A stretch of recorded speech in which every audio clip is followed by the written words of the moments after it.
संगति का असर।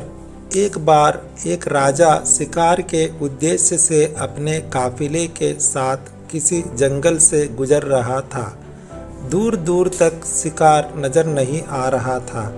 वे धीरे धीरे घनघोर जंगल में प्रवेश करते गए। अभी कुछ ही दूर गए थे कि उन्हें कुछ डाकुओं के छिपने की जगह दिखाई दी।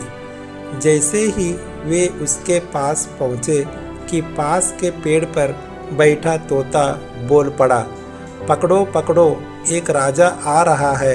इसके पास बहुत सारा सामान है, लूटो लूटो, जल्दी आओ जल्दी आओ। तोते की आवाज़ सुनकर सभी डाकू राजा की ओर दौड़ पड़े। डाकुओं को अपनी ओर आते देखकर राजा और उसके सैनिक दौड़कर भाग खड़े हुए। भागते भागते कोसों दूर निकल गए। सामने एक बड़ा सा पेड़ दिखाई दिया। कुछ देर सुस्ताने के लिए उस पेड़ के पास चले गए। जैसे ही पेड़ के पास पहुँचे कि उस पेड़ पर बैठा तोता बोल पड़ा, आओ राजन, हमारे साधु महात्मा की कुटी में आपका स्वागत है। अंदर आइए, पानी पीजिए और विश्राम कर लीजिए। तोते की इस बात को सुनकर राजा हैरान में पड़ गया और सोचने लगा कि एक ही जाति के दो प्राणियों का व्यवहार इतना अलग अलग कैसे हो सकता है। राजा को कुछ समझ नहीं आ रहा था। वह तोते की बात मानकर अंदर साधु की कुटिया की ओर चला गया।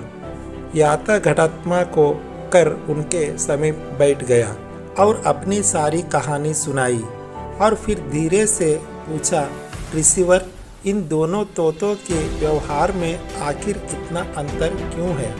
साधु महात्मा धैर्य से सारी बातें सुनी और बोले, ये कुछ नहीं राजन, बस संगति का असर है।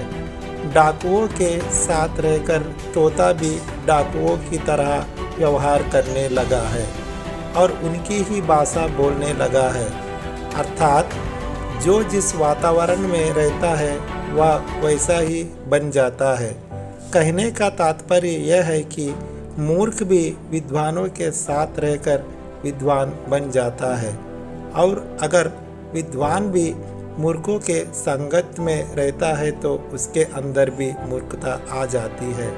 इसलिए हमें संगति सोच समझकर करनी चाहिए। तो दोस्तों, आपको ये कहानी कैसी लगी? आशा करता हूँ आपको ये कहानी अच्छी लगी होगी। तो अगर आपको ये कहानी अच्छा लगा तो कमेंट कीजिए और वीडियो को भी लाइक कर दीजिए और उसी के साथ में चैनल को भी सब्सक्राइब कर लीजिए। धन्यवाद।